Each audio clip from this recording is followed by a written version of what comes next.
Ladies and gentlemen, welcome to Doyle Field.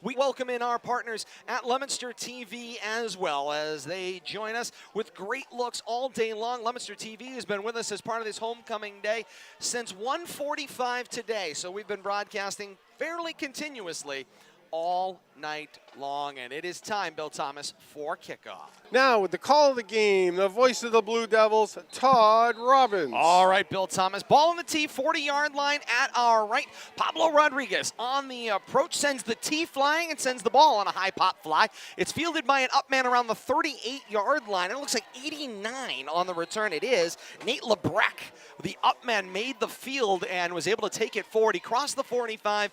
He's down around the 47-yard line, and that is where the Rams will set up shop. There was a little pushing and shoving after the play, and already these two teams don't like each other, and it is evident. And they're both hungry for a victory tonight. Oh, Shepherd indeed. Hill going through a tough stretch on their own after, playing 500 ball the first couple of 3 weeks, but stand at 2-4 right now. Yes, indeed. And here's the flip, and on that carry, that appeared to be looked like. I'm sorry, Kate. Did you? Number 9. It was 9. Somebody that's not on the carry. on your sheet. Yeah, it's Jarius Gordon on the carry for the Rams. Starting quarterback for the Rams is Ethan Quinn. The usual three-back set you would see from the Rams, it's Kobe Jean-Guillaume. Stop me if you've heard that name before. You have. That was their quarterback. His brother was their quarterback just a few years ago. Now quarterback at Central Connecticut State.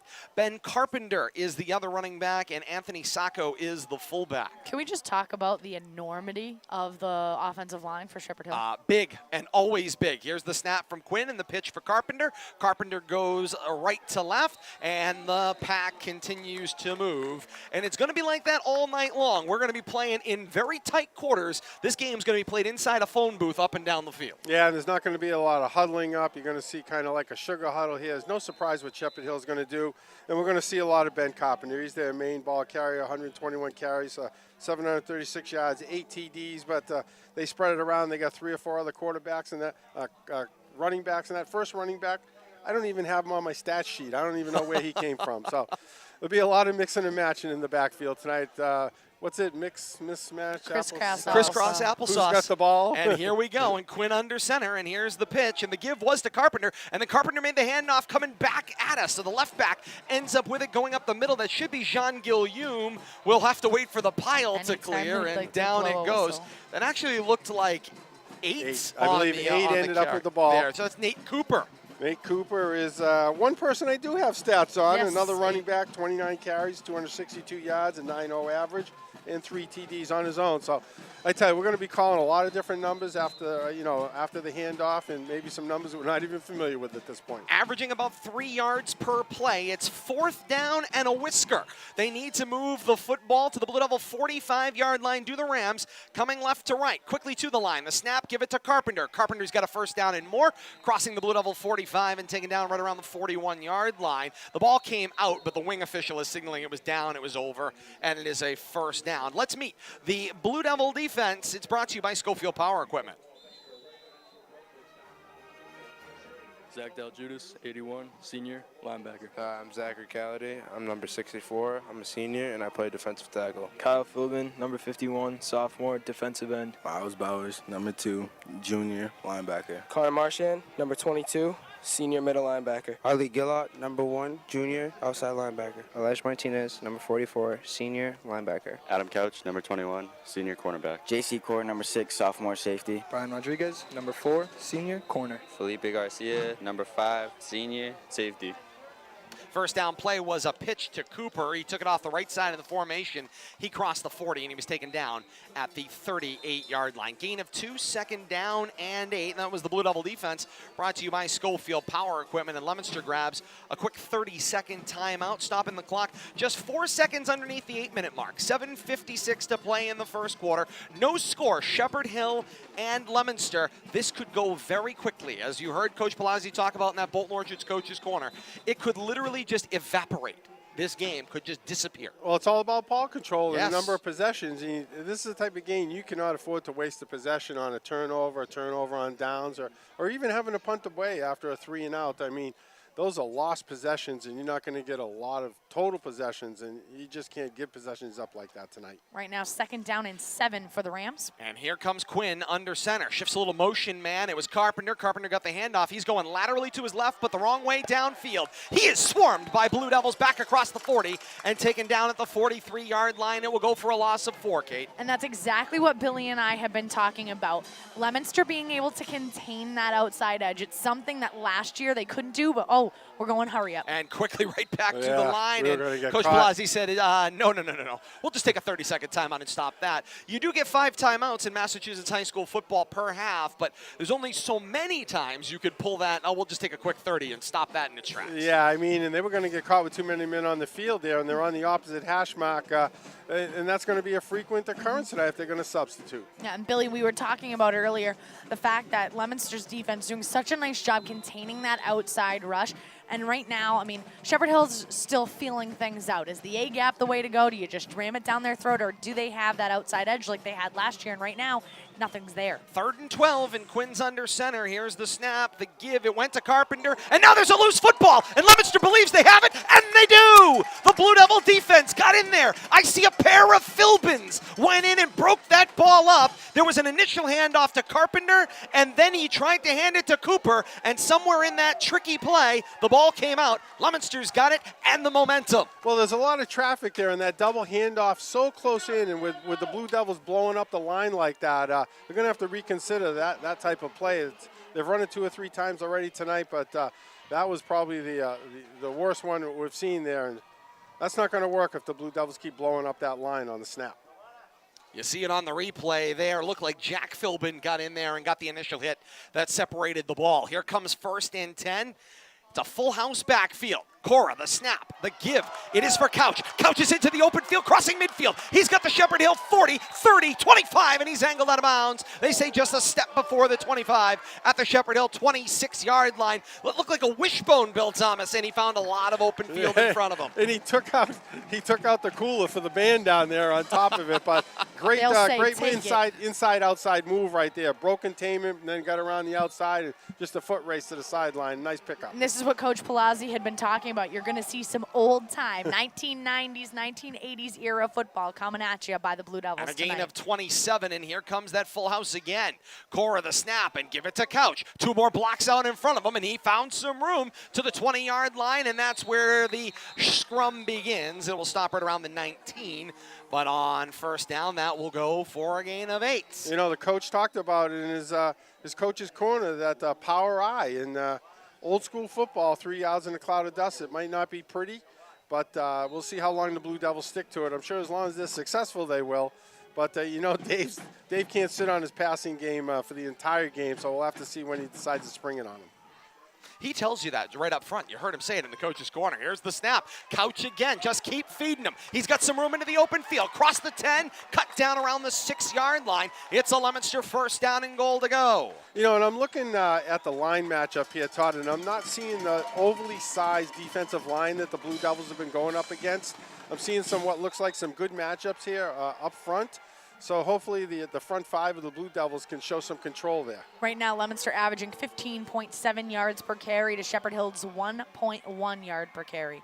No passes yet in this bad boy. And here they come again, dotting that power eye. Here's the snap and the give, and spun out Couch They've been riding him hard inside of the 10-yard line. He will lose maybe a yard. So a 2nd and goal from the 8. This they would call a power I. It's 2 fullbacks in front of a lone tailback, and that's what creates that formation. The wishbone is actually the reverse, where you would put 2 fullbacks in the backfield, or 2 running backs in the backfield with a single fullback. So take that I and split it out to 2 running backs. Nice play there, jumping the play for that defensive play for John McCabe on the Shepherd Hill side. So here's that power I. It's Cordero and Marchand are the fullbacks. Couch dots the I, and Core goes under center on 2nd and goal from the 9.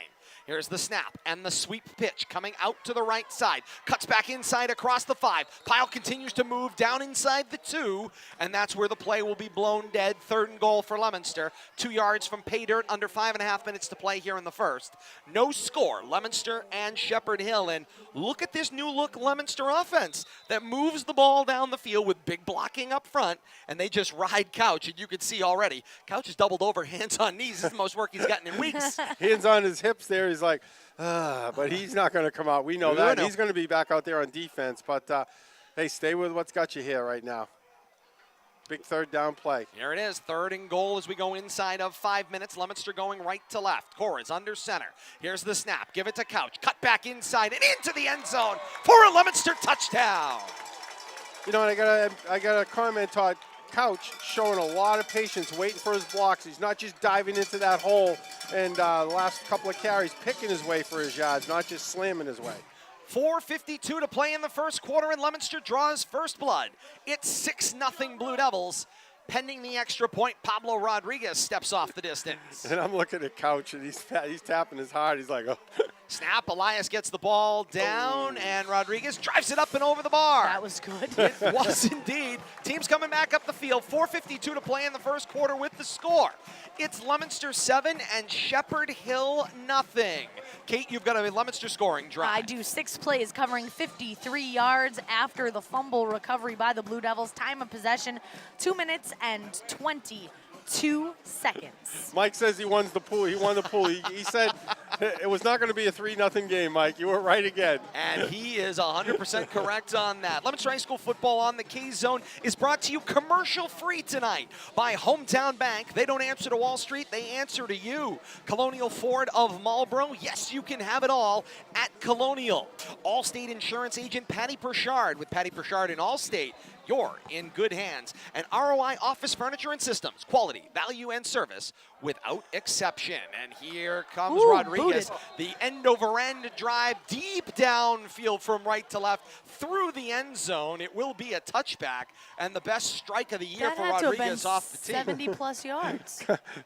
Everybody's 70-plus yards. everybody's pumped up, including Pablo. Indeed he is. That Leominster scoring drive moved so methodically and quickly, we never met the Leominster offensive starters. We know Adam We'll get Couch another is there. chance. We'll get them on right the next now, Adam offensive Couch, possession. 6 rushes, 53 yards. One of them a rushing touchdown is long.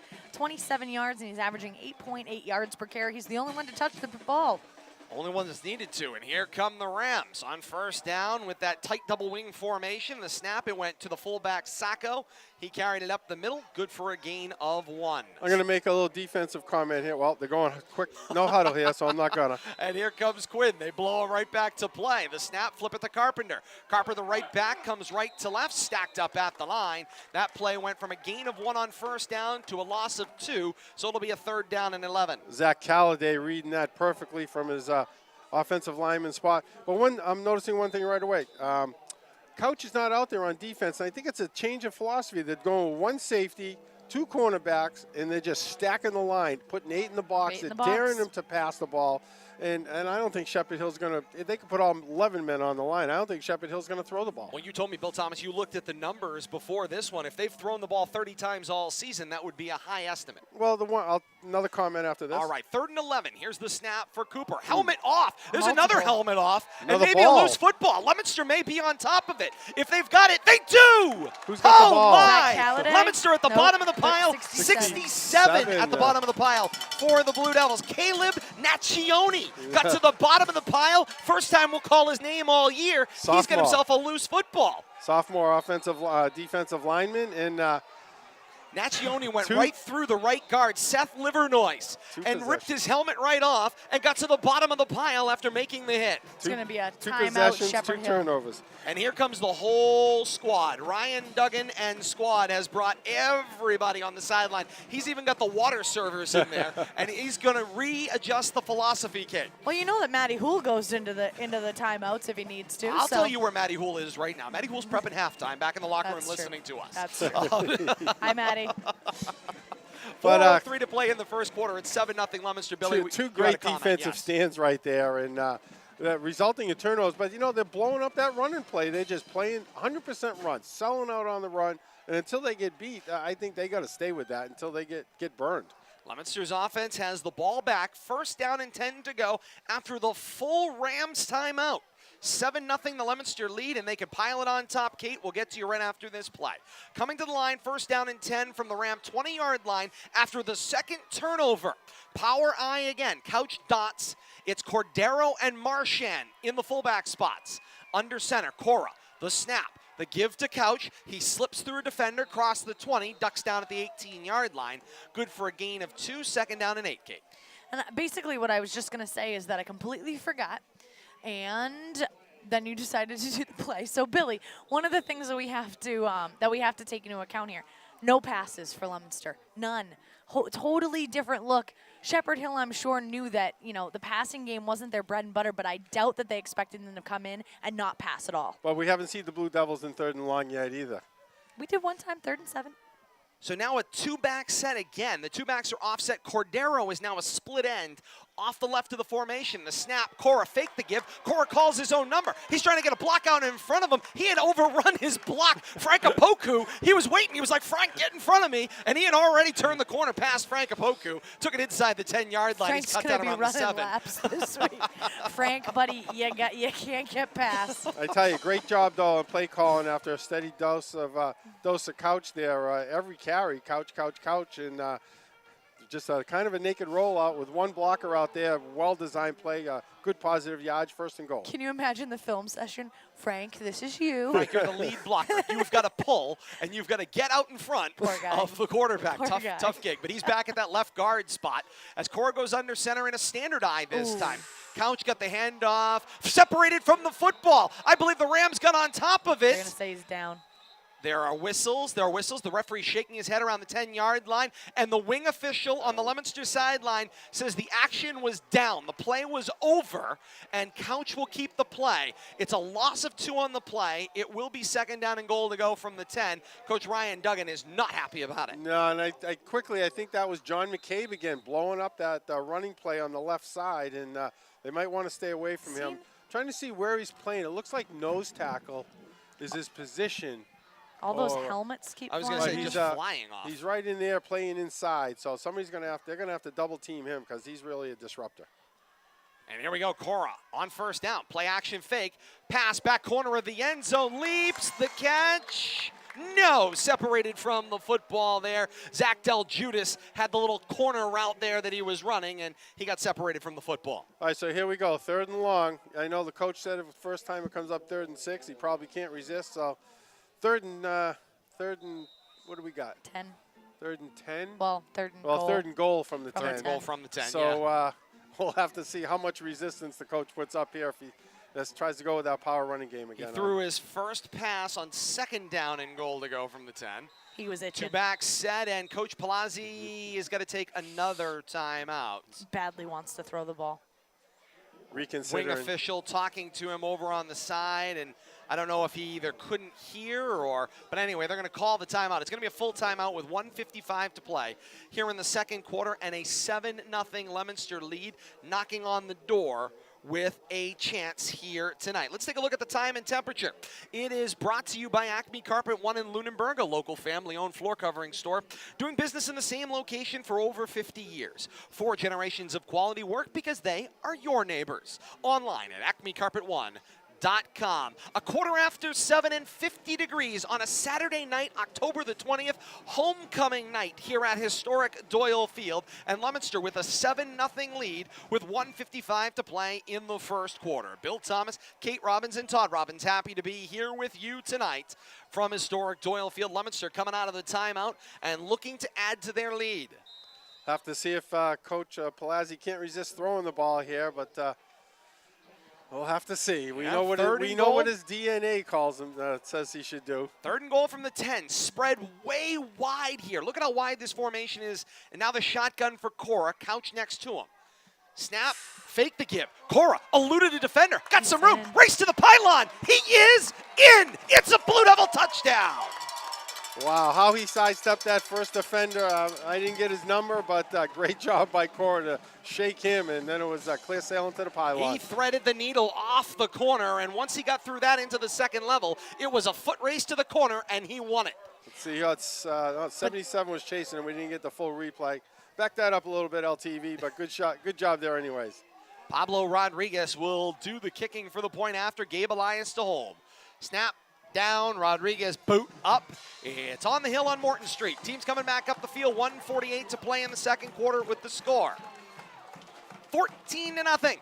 Leominster on top of Shepherd Hill here in quarter number 1. And this is called bonus coverage, and when we would usually go to break, this is what the LTV people get, this little extra chit-chat, and tell you, great 2 opening drives and points off turnovers, both turnovers conversions. And thanks to our great and charitable sponsors here tonight, we are commercial free on the K-Zone. Kate, you got the Leominster scoring drive. Scoring drive for Leominster, 5 plays, 20 yards, time of possession 1 minute and 59 seconds. And right back on the tee. Dave Palazzi rushes on 3rd and goal from the 10. Oh my goodness. And leads to a touchdown. Here comes out Rodriguez. of the shotgun. Booming the ball downfield. It's chin high, and it is fielded by Carpenter. Carpenter on a run. Flag is out on the play. This is going to be an illegal block. Carpenter got the end. There's another flag out at the end of the play. There's pushing and shoving. There was a punch thrown. Coach Palazzi in there. Arlie Gillot was in there. Palazzi is screaming from the sideline, and he is correct. Number 11, Xavier Nieves, threw a punch. He's going to have to be ejected from this game. The question becomes, did the officials see it? Because Nieves threw a haymaker at Arlie Gillot at the end of the play. Have to see what we get here. Officials need to take control. There were 2 flags on the play. Holding against Leominster is signaled 1. Illegal block against Shepherd Hill is the other. It's Shepherd Hill ball. That's it. And that's all they're going to come up with? Nothing on the punch, huh? Oh, boy. The ball's coming back, so it's... They mark it off. They mark a personal foul at I'm the end. thinking both flags in the end may have been against Shepherd Hill. I think he may have just pointed the wrong way initially. So nonetheless, they take the first illegal block. It's a 10-yard penalty from its spot. Moves the ball inside the 20-yard line of the 19, and that's where Shepherd Hill has the ball, but nothing on that post-play activity, and there was a haymaker thrown. That's risky for game management over the long term of this football game. Have to see how that plays out. Usually, the first call was a holding call. They usually don't call defense on a return. Yeah, it seemed very strange initially. But in the end, they backed Shepherd Hill up, and the first down play was for a 1-yard loss. Goes for a gain of 1, 2nd down and 9. Kate's looking at me like I think some it was, information. Kate, I think it was pick one of. I think it was Carpenter, 21. One of give any. Give it to Carpenter, Kate. Not a clue. Here's the snap and the give and into the middle Carpenter of the pile. I'm going, what do you want? Like 21 I'm an owl. Yeah, who? She's going, who? I'm well, going, with this offense, we need a spy cam in there to see who's going to come out with the ball. And sometimes we got to wait for him to unpile because I tell you, it's just a mass of bodies. And now a 30-second timeout's got to be spent by the Rams. They made a late substitution there, and of course, if you have to allow that, if they make the substitution, that's fine and dandy. But Leominster has to be given the equal opportunity to make said substitution in return. 1 for 1. If they're going with no huddle, you're stuck out there. As soon as they run somebody out there, they can be, too many men in the huddle if you don't allow Leominster to respond to that. 43 seconds to play here in the first quarter. The score, Leominster 14, Shepherd Hill nothing, and has been a whole different Blue Devil team that we've seen out there. We're seeing some comments online to that effect right now. Which Leominster team showed up tonight? But I need 4 quarters. We've seen them be First half. effective in the first half. Come talk to me in quarter 3 and quarter 4. When the foot is still on the gas pedal, then we'll have a conversation. Indeed we will. 3rd down and 9 to go. Packed in tight once again. No, the Rams will step back into a gun. Here's a snap. It's speed sweep to the edge, but they're going to keep it, and they're going to keep it in the hands. And a Wildcat spot. Gabe Dos Santos kept Zach it as he took it to Calladay. the end, and Zach Calladay ran him down. Zach Calladay showed up to play today. Yep. But he's not the only one. And I wouldn't be at all surprised if, and I don't see how they can't be, the football team inspired by the 3 previous games. Yes. The 2 soccer teams and the field hockey team that all came away with 3-0 victories, especially the girls' soccer team, has to be an inspiration They were elated. for overall They were performance. elated. Absolutely. 4th down and long. Call it a 4th down and 7. The Rams are in punt formation, standing at their own 10-yard line. Looks like James Labarge to punt. Nope, check it, make it Dos Santos. Good snap, gets the punt away. Couch fields at his own 47. Head of steam across midfield, 40-yard line of the Rams, and spun down right about there. 39, perhaps. It will be Leominster ball, 1st and 10 at the 39, and triple zeros are showing on the scoreboard. First quarter of action in the books here from Doyle Field. On homecoming night, the score, Leominster 14 and Shepherd Hill nothing. We're commercial free, so we're with you through this. Kate, let's take this opportunity first, as we're at this quarter break. Let's meet the Leominster offense. It's brought to you by Schofield Power Equipment. They haven't spent enough time on the field. Go.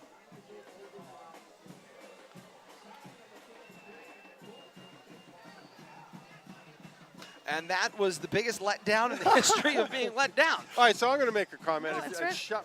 Cut me off. Number 22, senior fullback. Oh, hang on, Kate. Let's reload that, shall we? That's my fault. That was the first one. I was on the wrong button. Ready? Oh. This is terrible. Schofield Power Equipment brings us the starting lineup. This is what happens between We quarters. got plenty of time. JC Core, number 6, sophomore quarterback. Adam Couch, number 21, senior running back. Connor Marchand, number 22, senior fullback. Zach Del Judas, 81, senior, tight end. Brian Rodriguez, number 4, senior wide receiver. Harley Gillott, number 1, junior wide receiver. Kyle Philbin, number 51, sophomore, tackle. Frank Opoku, number 60, junior, left tackle. Jack Philbin, number 50, sophomore, guard. Hi, my name is Dominic Delgado. I am number 65. I am a senior, and I play offensive guard. My name is Zachary Calladay. I'm number 64. I'm a senior, and I play offensive guard. I'm Joe Conlon, number 72. I'm a junior, and I'm the right tackle. Connor Marchand on the carry for the Blue Devils, and he towed a couple of Rams with him on his way to 1st down yardage. 14 of the toughest yards you'll ever see. And across the 30-yard line of the Rams and down around the 27 is where the Blue Devils find themselves at 1st down and 10 to go. You know, we talked about a quick game. Take this play, Todd. Feel free, and I'm going to make a comment about that after. All right, on 1st down and 10 to go. Under center, it's Cora. Snap, speed sweep. Comes out to the right. Blocker setting up in front of Couch. Couch across the corner. He gets yanked down across the 15-yard line. And they'll mark him down right about there, maybe the 16. Nonetheless, another Leominster 1st down. You know, you talk about having dinner reservations. 11 minutes of game time. We started maybe about 5 past 7. More or less, yes. 7:20, 15 minutes it took to play the first quarter.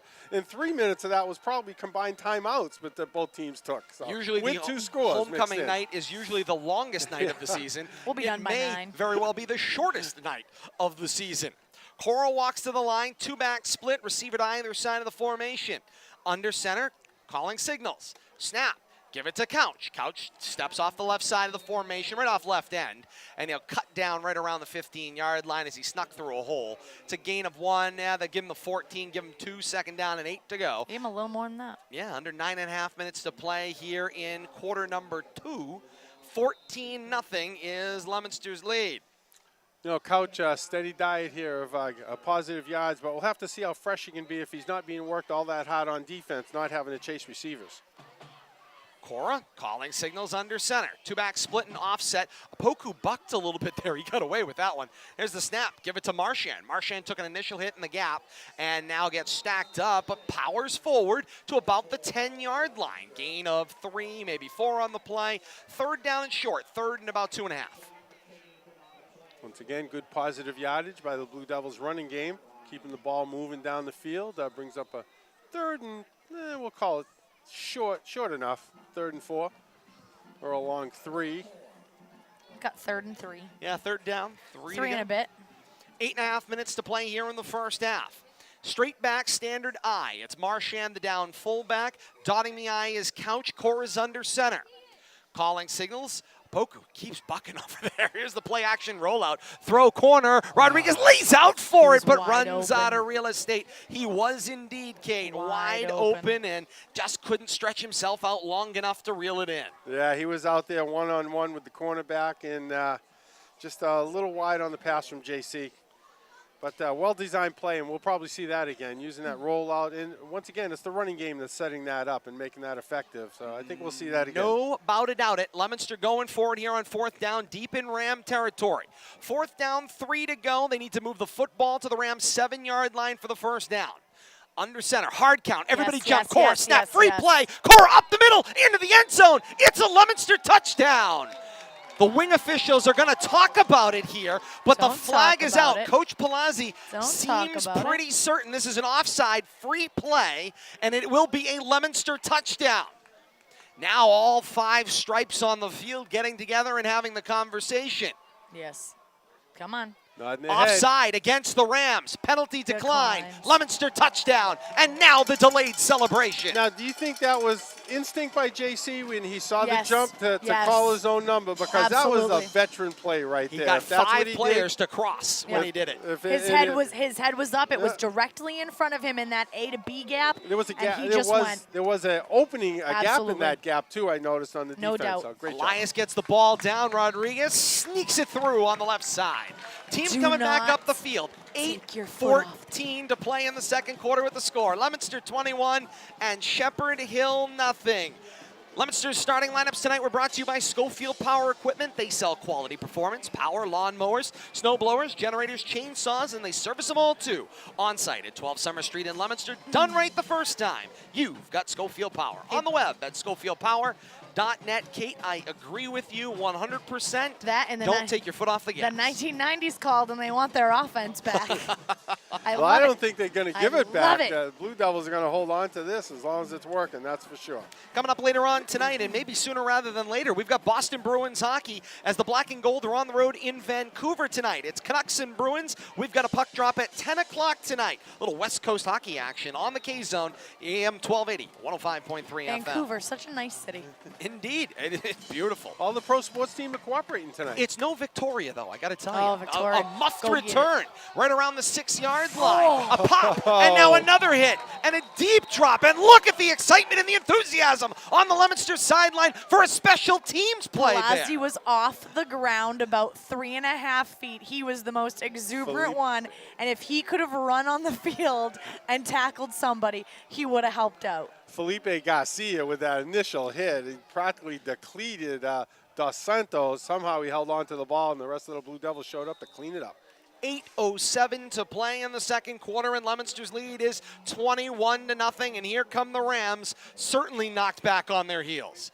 The snap, and the handoff went straight up the middle. Looked like the fullback got the carry there. Sacco on the carry. 24? Yeah, 34. 34. Anthony Sacco, yes. We're going to name our hard-working player spotlight coming up after this play as well. Under center, here's the snap. Carpenter came right back to it, made the pitch. That pitch went to Carpenter. It looked like coming from left to right this time, and he got stood up on the play and went down on said play. Or perhaps that was an inverted number. We don't 12. have, Carpenter is not on the field right now. Yeah, it's Evan Fasolo, 12, was on that carry there. A junior running back. Leominster's coaching staff up here in the booth remarking 21 not on the field. Interesting. 7 different running backs have been used by the Rams in this first quarter of action, and one of them is not Kobe Jean Guillaume, who we were expecting to see tonight. So was Carpenter guilty of the 2 fumbles?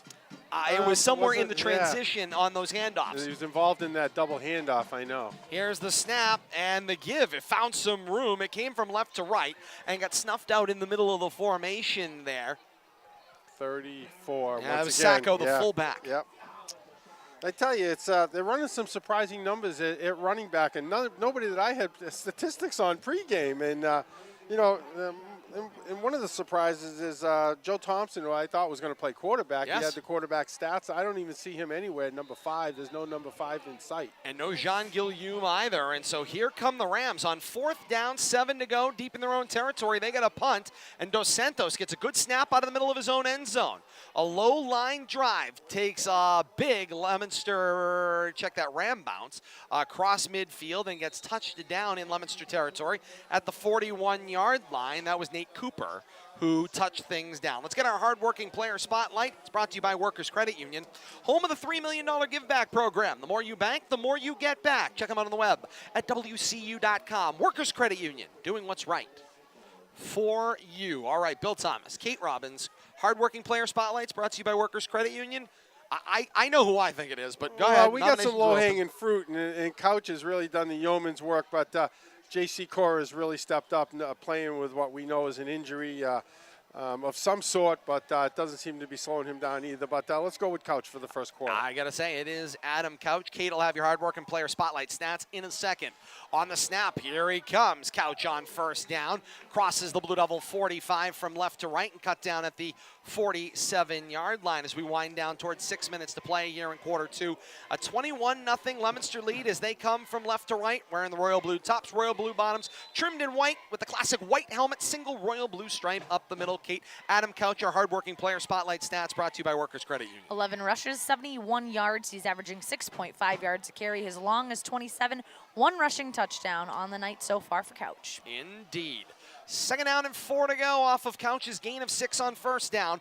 Out of an eye here. Cora calling signal. Snap, gave it to Couch. Full out blitz came into the backfield. That was Anthony Sacco. Sacco came untouched through the gap and said hello, and down he went. So that's one of those things that we've been talking about. Coach Palazzi has mentioned the blitz has been such a problem for Leominster's offense in weeks past. I'm surprised that we're not seeing more of it come out of Shepherd Hill, but that one just got absolutely blown up in the backfield. That defender comes in untouched right up the middle and just gives a nice how do you do. And this is something Coach Palazzi has talked about, is that you get the run established over these previous weeks, and then all of a sudden it stops being effective. Then what do? It forces you to the air, and that's where Leominster's gotten themselves in trouble. And now Coach Palazzi spends yet another timeout. 4:56 to play here in the second quarter, stopping the clock right there. 21-0. The lead right now for the Blue Devils. But again, we've been in this spot already. I think it might have actually been 21-0. We've been in this spot, Westfield. and it makes me nervous. Against Westfield, I believe. Yes, I think we were up 21-0. 21-6 or something like that. But, to take what you would talking about one step further, the running game, as J.C. Cora matures, that's when he has to read that blitz, check at the line, and run a play action. And he knows those linebackers are coming. And they're run blitzing, basically. They're trying to fill the gaps ahead of the handoff. And, a couple of play action passes right there, you're going to slow those linebackers down. Got to thank the great sponsors of Leominster TV. These underwriters make this great programming on Leominster TV possible. The El Camino Restaurant, Troy Hebert Construction, MP Crowley Company Incorporated, Dream Kitchens and Baths, and United Solutions. Thank you for supporting LTV's action sports and making this great programming possible. I'd like to see JC, in addition, maybe call his own number, not even tell anybody. Naked rollout. He did it Let once. everybody think they're going left and he can go right or vice versa. 3rd and 9 in a pistol formation here. Snap was low. Cora fielded it. Now he lofts it straight over the middle. Looking up the seam for Del Judas, and he was overthrown. It was only off by about a half a yard, but it was enough for it to be incomplete. Yeah, and a lot of disruption there. Once again, John McCabe just running, not playing as a down lineman, but filling the gaps as a stand-up lineman. And this time, last play before that, he was in the middle. Now he's rushing from the edge. So he's really trying to disrupt, and he looks like their most active, most physical lineman. He's been in on a lot of plays. Am I supposed to read this? No, I just gave you a copy. 4th down and 9. Marchand stands at his own 30-yard line to punt. It's a good one. Angled toward the sideline, out of bounds at the Ram 30. Nice job changing field position there by Connor Marchand. 4:45 to play in the second quarter. It's 21-0. Leominster's lead right now. Leominster High School football on the K-Zone is brought to you tonight commercial-free by Fidelity Bank, helping you get where you want to be with heart. Colonial Chrysler, Jeep, Dodge, and Ram of Hudson. See the difference selection, service, and price can make. Sean Patrick's Restaurant and Catering, the home of creativity, diversity, and flavor. Management of the K-Zone would like to congratulate the Red Sox on their 14th American League pennant, and they'll bring you Game 1 of the World Series this Tuesday at 7 o'clock. That's where pregame begins. 8:09 first pitch on the K-Zone, your North County home for Red Sox baseball. Helmet yet again off. That'll be another player out for at least one play, and the carry 3 was Dos Santos for the Rams. Going no huddle here. Once again, keep the Blue Devils on the field. Up 77 just came back onto the field. He was a late arriver, and now they're going to step back into a huddle. They can't do that. They got to huddle up now. Leominster gets a chance to substitute. Coach Kevin Murphy says, no, stay the course, and so they will. And here we go. On 2nd down and 9. Here's the snap for Carpenter. Handoff comes on the end around for Cooper. Cooper turns right corner, but he finds a wall there, turning the end across the 30. And it goes for maybe a half-yard gain. That'll be 3rd down and about 7 to go. We see kind of milling about in front of us here. The homecoming night here, of course, at Doyle Field, it's starting to form up as we wind down toward halftime. We've got them. We've got the sealed ballot, Bill Thomas. We'll have that result for you. It's coming to you on Leominster TV as those homecoming festivities come along. And then also it will be with us commercial-free on the K-Zone as well. We'll have all the homecoming festivities coming to you here from Doyle Field tonight at halftime. On the snap and the give, straight up the middle, and Sacco goes flying through the air and lands rather unceremoniously just shy of the 40. It's 44. At their 44. Own, oh, 44, excuse me. Yeah, new number. That's Anthony Oriente. He had 1 carry in the first half. And I do have stats on him. 30 carries, 133 yards with a TD. 4th and short. Cooper gets the pitch. Nothing. Cooper stacked up by Calladay, Whoa. and down he goes. Wow. Zach Calladay all by himself makes a 4th down stop, and then his friends came in to clean it up. Yeah, a little help there at the end by one of the Philbin boys, but that was all Zach Calladay leading the charge right there. And no threat of them passing the ball, just blowing off the ball, blowing up the run. 3:12 to play in the second quarter, and it's Leominster 21 and Shepherd Hill nothing. And Leominster forces yet another turnover on downs, and they've got the football. In Shepherd Hill territory, Indeed. I might add. Great field position. And a chance to add another one to the board. On 1st down and 10 to go from the Ram 38, just inside of the left hash. Cora comes to the line, 2-back split. Cordero is the fullback at split end. And here's the snap. 2 fakes, and now the rollout Cora. He gets some blocks out in front of him. Now he overruns them, finds the edge, and he angles himself out of bounds at the 30-yard line. Frank Opoku out there, but Cora blew by him after he put a little block on. But hey, he got out there. He got a block and sprung the corner, so that's all he can be asked. Cora picked up a good 7 yards on that run. It's only a gain of 7, Frank. You gotta get out in front. Coming right into your living room on LTV as well. Cora looks like he's on ice skates skating along, and Frank looks like he's running in cement. So That's how I would run, so no worries, Frank. Indeed. Gain of 7 on 1st down for Cora. 2nd down, 3 to go. Here comes that power eye, 2 fullbacks and a dotting tailback. The snap, the give, it's Couch. He steps across a block into the A gap, across the 30 and down, right around the 27-yard line. It's in the neighborhood of a 1st down. He might be just shy. They mark him at the 28, so it'll be 3rd down and a yard to go. Our friends at the Leominster Blue Devils Football Club would like to invite you to join them on October the 27th from 8 to noon at the Veteran Center at 100 West Street in Leominster for a breakfast in the morning. Costumes or fall pictures photo shoot. Photos by with some standstill photography as well. It's trick-or-treating stations, raffles, vendor tables, fun for the whole family. This is a fundraiser by the Leominster Blue Devil Football Club on October the 27th from 8 to noon at the Veteran Center, 100 West Street here in Leominster. More information online at Leominster Blue Devils Football Club. Here's the snap. Cora calls his own number, gave up his feet, and that's always dangerous as he had a block go down in front of him. Cora landed hard, but even more was Cordero beforehand. Cordero became the speed bump, and Cora went flying over top of Cordero. And Cora comes up limping after, it looked like he came down hard on his hip there and favoring his right leg, and Coach Palazzi tells him, just get back out in the huddle and hand the ball off to Couch, and we'll worry about that later. Yeah, he looks a little gimpy tonight. Of course, we mentioned Leominster's uniforms, and the pink still quite evident for, of course, Breast Cancer Awareness Month. Cora's got the pink towel in the back pocket, but he's also got the pink spats as well with the tape as he walks to the line with a power eye. Here's the snap and the pitch, and it is for Couch. Blocks get out in front of Couch.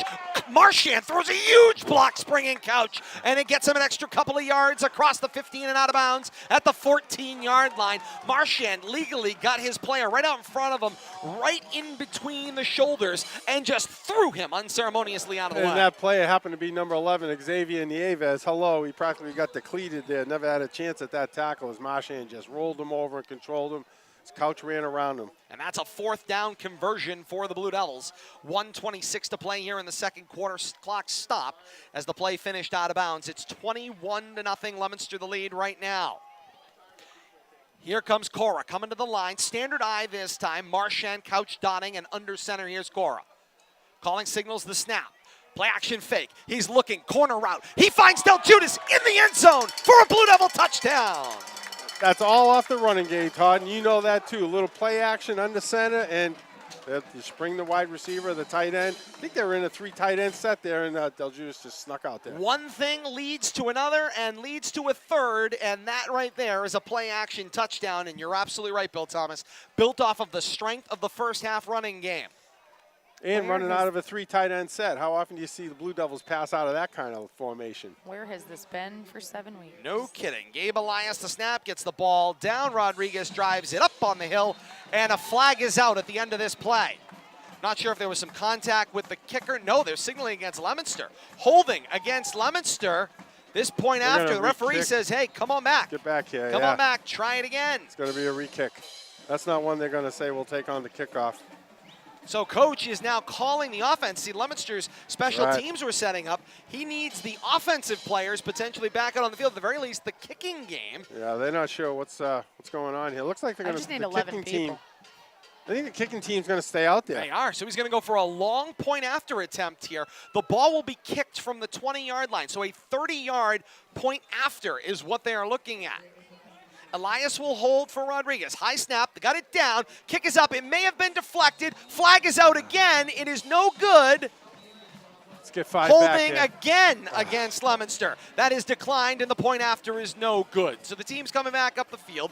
1:20 to play in the second quarter. The score, Leominster 27, Shepherd Hill nothing, and that just kind of throws just a little like. It's straight out of Caddyshack. That's the Baby Ruth floating through the pool right there. It's been a great first half, but that's bobbing right now. No, it's not. That's just a baby Tootsie Roll. Yeah, I was going to say, well, Halloween's coming around. It's a bite-sized Tootsie Roll. Yeah, it's a little bite-sizer. That's all. It's just You're like, both disgusting. But I mean, if that's all we can find to find fault with here in the first half, the Blue Devils got a lot going on. What did Mike say? A 2 and an 8 with I believe his prediction is at this point 30 threes. 33. Okay, that would be the count. I think threes are the magic word, and I have no problem with the number 3. Turn it off after that. I was going to say, what a night it has been. 3 has been the number for Leominster teams all day long on this homecoming Saturday. On the approach, it's Rodriguez. They go back to grounding the ball here. He sends this one with about 100-hop ground ball. It's fielded on the return there by 12, Evan Fasolo. He finds some room. He started right around his own 25, and he crossed the 30 down around the 35-yard line, and that's where the Rams will have the ball. 1st and 10 at their own 35, coming right to left. In the road, white tops, gold bottoms, the gold helmets with the grills in maroon. Shepherd Hill needs something badly here on this drive if they are to get themselves back into this football game. Quickly to the line, quickly the snap. Finds some room coming off the left side of the formation there. Tyler Broussard, 23. Make it the 8th running back that the Rams have used in the first half. And none of them still have been named Joe Thompson or Kobe Jean-Guillaume. Exactly. And right back again, here they come. And this is Fasolo. Fasolo goes left to right, turns right corner across the 40, and he's down around the 43-yard line. Billy, get out of your way. You get a shot at this one. Cut down by Connor Marchand there, but Shepherd Hill not letting up here. But Blue Devils are very active on defense. 3rd down, 2 to go. Here's the snap. And the pitch, some contact. That looked like 23 on that one. It was Broussard again, crossed the 45 and down at the 46. Yeah, there has been a lot of post-play contact for sure. Got mixed up with Fasolo. Calladay's got a hustle to the sideline. He will just get off the field. Good hustle by the big man up front. to avoid the 12-man penalty. The snap on first down is a quick give for Fasolo. 2 gives. I got to tell you, talk about mixed mass applesauce. I can't tell where the ball's going here, but yeah, it did end up in Fasolo's hands, but everybody's getting tackled. And I think that's leading to the hard hitting. Players without the ball are getting hit and tackled like they have the ball. So everybody's getting hit on the offensive side, and I think even the offensive linemen are getting tackled at some point. Clock stopped on the Ram timeout with 25 seconds to play in the first half. 27-0 is Leominster's lead right now, and here come the Rams. Stem the tide just for a moment to stop the clock. They're right back at the line. The snap and the give this time is for Cooper. Cooper finds some room off the right side of the formation. He got midfield and across the 40 before being taken down at the 38-yard line of the Blue Devils. And quickly the Rams get another timeout to stop the clock at 17 seconds to play here. Maybe a gain of 14 on the play. This is always the problem, by the way, when you run into these situations and you are a team that runs and runs and runs and runs the football. In this short time, long yardage situation, confusing. Yeah, can you cover that much ground in a short period of time? And when it's 3 yards in a cloud of dust, a 6 or 8 minute drive is not going to help you. No. When you might not get more than 1 or 2 possessions. Just something I noticed on the sideline. I was questioning where Joe Thompson was. 5, not out there in pregame. Yeah. I just spotted him out of uniform with his shirt on, with his uniform shirt on crutches. Yeah. So apparently so he his got year hurt. Over. I don't know if his season's over, but definitely he's not dressed for tonight. So, it's not a coach's decision. We weren't sure why he wasn't under center, What's but Gil that's Yoon's it. number? 2? Gil He's 1. Yoon If he's 2, then Kobe he's G. got Gilliam. a massive brace on his arm. 2 is Cody Adams, the Okay. senior running back. I haven't seen 1 yet. We'll I'm keep an still eye out looking for him as well. For Ben. Band is lining up as well, and here we go. On first down, here's the snap and the give. That's Anthony Sacco, the fullback. Finds some room up the middle of the field. Crosses the 35 to the 34 before being taken down. That will go for a gain of 4, and it'll be a 2nd down and 6. Clock stopped. 12 seconds to play in the half. On the Rams, what I believe may be their last timeout. It is. Maybe they have one more. It should be their last timeout. Okay, so they. Or maybe. Nope, it is their last. LTV showing us now that is all 5 of the Rams timeouts, so they cannot stop the clock for the remainder of that. We'll actually thank our great folks, volunteers joining us at Leominster TV tonight, led by Bradley Bedard, our executive producer, and then a great staff. Keith DePerry, Chris George, Eric's down on the sideline with our sideline camera tonight. So I want to thank the great staff here from Leominster TV bringing you the looks all night long. And of course on the K-Zone we are commercial free, and tomorrow here on the K-Zone 1 o'clock kickoff. It's the Patriots and the Bears, Chicago and New England, NFL football. The New England Patriots radio network will have the call with Scott Zolak and company.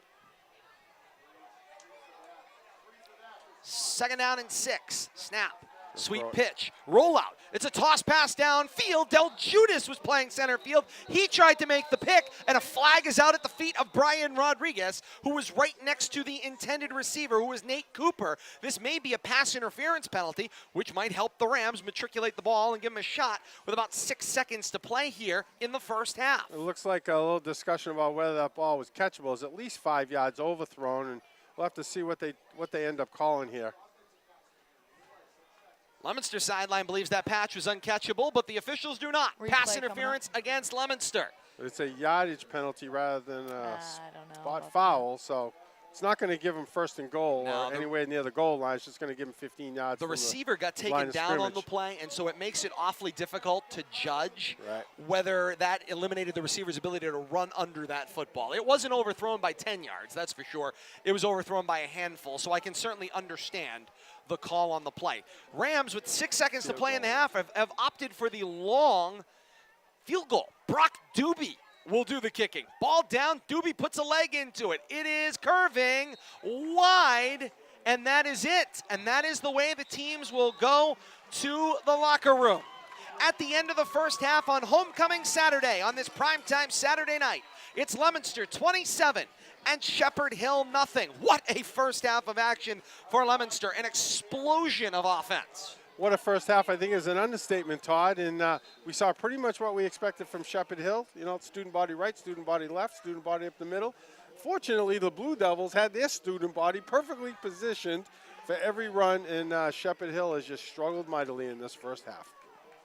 And indeed they have. Kate, of course, we're talking about the long halftime coming up here. The officials are having a bit of a stroke, as I believe they don't understand why there's 30 minutes on the board. But that would be because of the homecoming halftime. It's always the long halftime here. They're having a conversation down on the field, but yeah, that tends to be what happens on homecoming night. So. Full band performance coming up. Guys, it's only 7:50. I think they can handle it. I know, but they're concerned that they might not be able to get out of here in world record time. They really want to get home in time to watch the Bruins game tonight. There's no way we're getting homecoming done in 20 minutes. Well, we're going to see how it goes. But meanwhile, the marching band, all this is coming up at halftime. Kate, I want to just quickly get to you before we go. Why? To halftime. Just a point you made a couple of times in the first half needs to be emphasized here. 27-0 Leominster through one half of play. Come talk to me in the third and the fourth. That's it. Third and fourth quarter are on deck here. How does this team transition out of the long halftime? They've been very effective in the first half of play throughout the season against a lot of teams. They've at least been in the ball game. In most cases, if they're down, they're only down by a touchdown going into the half. It's the adjustments that the opposition are able to make at halftime, which essentially has nullified the Blue Devils' running attack in the second half, and then they've been forced to go to the air, and as you've seen, it's not been very effective, especially this week because J.C. Cora's hand is injured. The aerial attack is nearly non-existent for the Blue Devils. They have to rely on the run. So my concern is that even up 27-0 going into the second half, can the Blue Devils match whatever counter their opponent has coming into the second half of play? Can they keep their foot on the gas pedal, put their foot on the throat of the opposition, and give me 4 full quarters? Because they have yet to be able to do it all season long. And that is what we will look for here. Sunday, October 28th, St. Bernard's High School in Fitchburg is hosting an open house from 1 to 3 on their campus in Fitchburg. Learn more at St. Bernard's CCHS, that's centralcatholichighschool.org. St. Bernard's, STBERNARDSCCH.org. There you go. Also join Travis and Sherman weekday mornings from 6 a.m. to 9 a.m. for the best in local news, weather, talk, and sports to keep you informed and entertained to start your day. In addition to that, listen Sundays at 9 a.m. for the K-Zone's featured show Extreme Genes with host Scott Fisher and Boston genealogy expert David Lambert. And let's not forget, Monday mornings is the bestest of the weekday shows, because that's when I joined. Because Bill the morning crew is there. And offer my expert analysis of what I saw over the weekend. It looks like we're going to have plenty to talk about. Yes, indeed we will. Kate, I'm going to interrupt you just for a moment, as here comes the homecoming festivities here. We're going to try to join Dick Tucker, who is the public address announcer here at Doyle Field. See if we can pick up his audio. If not, we've got him for you here. We'll certainly add those announcements as well. You know, we've certainly missed the first one. So, Kate, let's start with the freshman class. All right. The freshman class members of the court. This is homecoming 2018, the freshman court members. Class of 2022, Leticia Godino and Sean Whitney. Again, that's your freshman class of 2022. They get younger and younger and younger. Nope, they don't. As it turns out. Nope, they don't. Seemingly. So that was your class of 2022.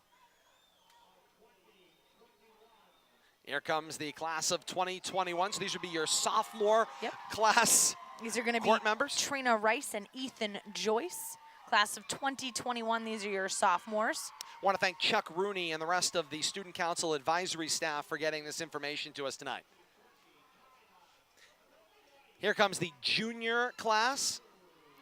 The court members from the junior class, Kate? Yes, and Leominster football fans, especially from the heydays years ago, will recognize this name, Kaya Curley White. Yes, of the Curley family. Kaya Curley White and Andrews Annan. And wasting no time directly behind that, here come the court members for the senior class. Couple of football players. Nothing better than a football uniform and a beautiful dress as well. Yes, your class of 2019 court, Hannah Wyman and Adam Couch. So Couch gets the boutonniere on the uniform in honor of his great first class. And so now for the 2018 homecoming festivities, here's the homecoming king and queen from the senior class, Kate. And that would be Alexa Ricker and Gabe Elias. Gabe's been busy tonight holding on point afters and field goal opportunities as well as some spots in the secondary and on defense as well. It is always interesting to see the football players because they really do have to change gears. The rest of their team are in the locker room making adjustments, and you have two people that are very important in those adjustments and in that game plan, particularly in Adam Couch, who has been doing the yeoman's work of your running attack, and of course Gabe Elias. They're kind of going through the motions right here, and you will see both of them sprint to the locker room as soon as these pictures are done. And they do get into the huddle for the photos there, the obligatory photos. Gabe just tried to run right away. His queen just literally yanked his arm. You will stay right he here. He wants out. I gotta go to halftime. Want to thank Superintendent Paula Deacon. She was also the ceremonial tosser of the coin tonight. Athletic Director Dave Palazzi, Mr. Barry Hudson, and the Leominster High School Marching Band, Mrs. Tracy Hartman, and the LHS cheerleaders and Leominster High School Student Council. Want to thank them for their contributions tonight. And again, one more time, class of 2022, Leticia Gonhijo and Sean Whitney. 2021, Trina Rice and Ethan Joyce. Class of 2020, Kaya Curley White and Andrews Anan. Class of 2019, that's the senior class court members, Hannah Wyman and Adam Couch. And the 2018-2019 homecoming queen and king, Alexa Richter and Gabe Elias. Gabe Elias fixing the tiara for his queen. It just kind of fell down a bit. Thanks again to Chuck Rooney and the rest of the student council as well. Exactly. I am surprised, however, that Gabe and Adam are still here. Principal Steve Dubzinski, that's Dr. Steve Dubzinski, principal here at Leominster High School, says, "Come on down, family. It's all right." Boy. Meanwhile, Adam Couch is stepping on the dress of his queen with the cleats as well, as you see everyone taking photos. Great night here. It's been part of a great day here at historic Doyle Field. I like every single one of the dresses tonight. I was going to say. All of them appropriate. Indeed. And they look fantastic. Look at the smiles as well on everybody, including Elias and Couch, who are having a good night as well. Our halftime show here on the K-Zone, presented commercial-free by our friends at Hometown Bank. We say that's my bank because we feel like our bank is looking out for us. Hometown Bank wants you to call them your bank. Hometown Bank knows what it takes to earn your trust. They don't answer to Wall Street. They answer to you. Visit hometowncoop.com to learn more. Hometown Bank, Sac Boulevard, Leominster, and 7 other area locations. Our Hometown Bank halftime show. It's Leominster 27 and Shepherd Hill nothing here on a homecoming Saturday.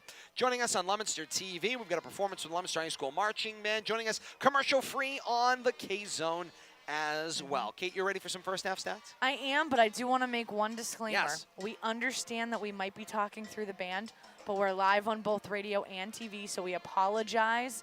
If you are a fan of the band, we don't have a choice. We can't have the dead air on the radio.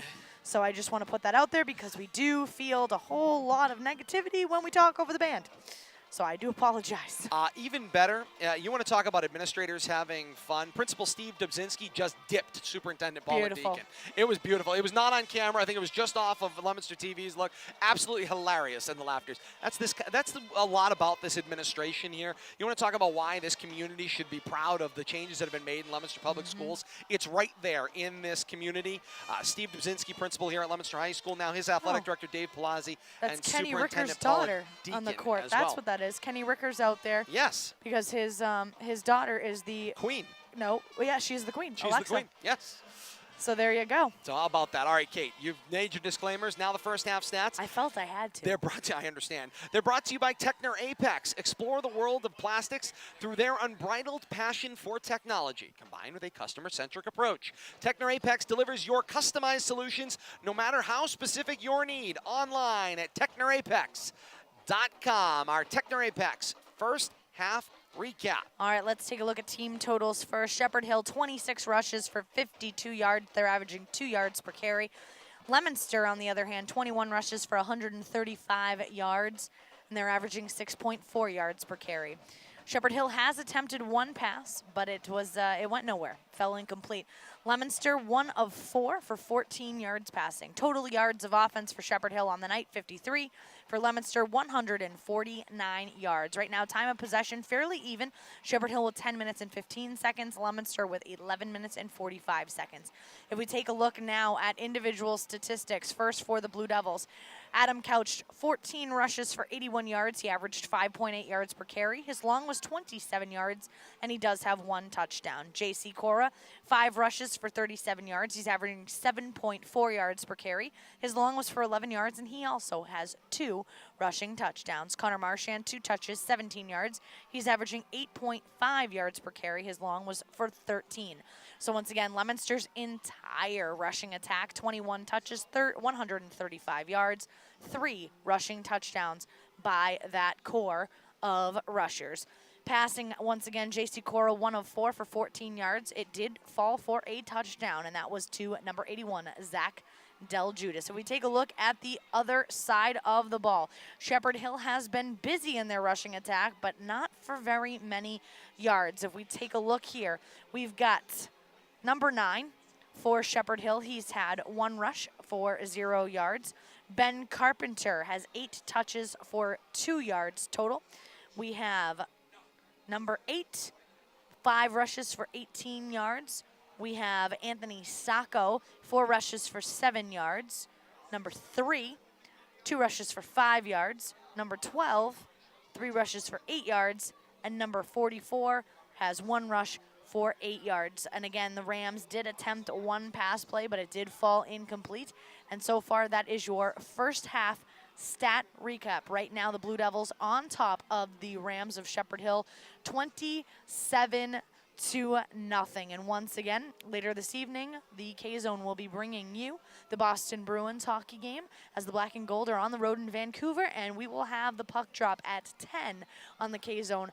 And that's 105.3 FM and AM 1280. Todd? Thank you, Kate. Yes, a fantastic job all around. They are in a great job. Techno Apex first half stats, Kate, among others. We continue on the Hometown Bank halftime show. Lots of family photos still going on out there. We've got Couch is still out there. Couch is still out there taking photos. So is Gabe Elias was taking pictures. He's with his parents taking photos. We've seen that as well. They all took a big group picture with all the parents and the king and queen in the court. I saw the whole Curly family out there. Of course. With Kyler Curly White as well. I mean, the whole family was there. It's a great night. I haven't quite seen this many photos taken out. In fact, usually it's just a few obligatory ones, and then everybody's off. I think this speaks to a lot of what's been going on today and the type of community event this has become. Yeah, I think you're spot on with that analysis, Todd. It's just really brought the school together, having all of these varsity athletic sports competing all on the same day, brought the students out, kept them together, and then it just culminated in a great halftime ceremony. Unfortunately, for whatever reason, they wanted to cut it 10 minutes short. I think we got gypped out of a band performance tonight that we really appreciate seeing season after season. But hey, if that's all we get cut short tonight, it would be at home by 9 o'clock maybe. Indeed, and it can only go faster. Our Happy Jacks halftime scoreboard. It's brought to you by Happy Jacks Restaurant, 785 North Main Street in Leominster. All the spices of the Southwest, blended with the flavors of the Gulf Coast, served in a festive island setting. Happy Jacks is more than a restaurant. It's an attitude, wrapped in a fiesta. Check them out on the web at happyjacksrestaurant.com. Lots of games that have been going on all over the place, but I want to get you the first thing, which is the only game still going on other than this one that's being played here tonight. Kate has not been able to find it. I'm on ScoreStream too, though. Yeah, I'm scouring for it as well. Why don't you check Twitter, Kate, and I'll try to get some scores. No report out there either? All right. So is that the Westboro? That's the Westboro-Shrewsbury game that's going on out there. So we'll try to get you that score. Meanwhile, we've got a whole lot of games that are already finished, that are in the books over the last couple of days here. And here's what we can tell you for games that have completed. So let's start first with games that were played today. Air Shirley beats Gardner 45-8. Lunenburg takes down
by North End Subaru, a proud member of the Colonial Automotive Group located on Route 13 at 757 Chase Road in Lunenburg. North End Subaru is a stellar performer dealer online at northendsubaru.com. Our North End Subaru peak performer of the first half. Bill Thomas, who do you like? Oh, well, you know, I had J.C. Cora as my runner-up, but the way he took over that second quarter, passing touchdown and a rushing touchdown, J.C. Cora is my second quarter man, and he's going to be my first half peak performer. Indeed. The way he drove him from nonstop, from opening whistle right to that final whistle there in the first half, putting up 27. J.C. Cora gets my nomination. And we know he has been playing with a little bit of a ding, if you will. He's been dinged up just a little bit, so certainly says something for that first half performance. He needs to wear that wrap on his hand the rest of the year.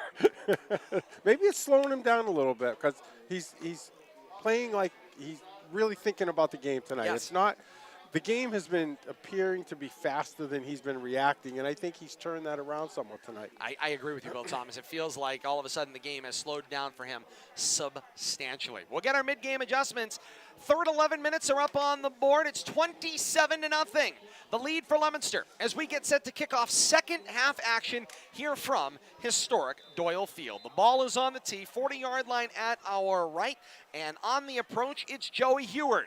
Heward's on the approach. The kickoff specialist launches one downfield to Adam Couch, and he's on the return. Couch from his own 15-yard line crosses the 25 before being cut down just shy of the 30 at around the 29-yard line. Leominster will set up shop first and 10. Their own 29 coming left to right here in the second half, wearing the royal blue tops, royal blue bottoms, both trimmed in white. The classic Leominster white helmets, white grills, single royal blue stripe up the middle. Meanwhile, the Rams on the defensive side, wearing the white tops, gold bottoms, gold helmets with the maroon cages, maroon trim on the tops and bottoms as well. We'll have to see if the Blue Devils come out with that same offensive philosophy here, Todd and Kate, to start the third quarter. I don't expect them to do anything different unless things start going badly. Out of that power eye again, the snap and the give to Couch collides with a defender in the second level, crossing the 35 and down at the 36-yard line in the first carry for Couch in the second half after that homecoming court he was a part of.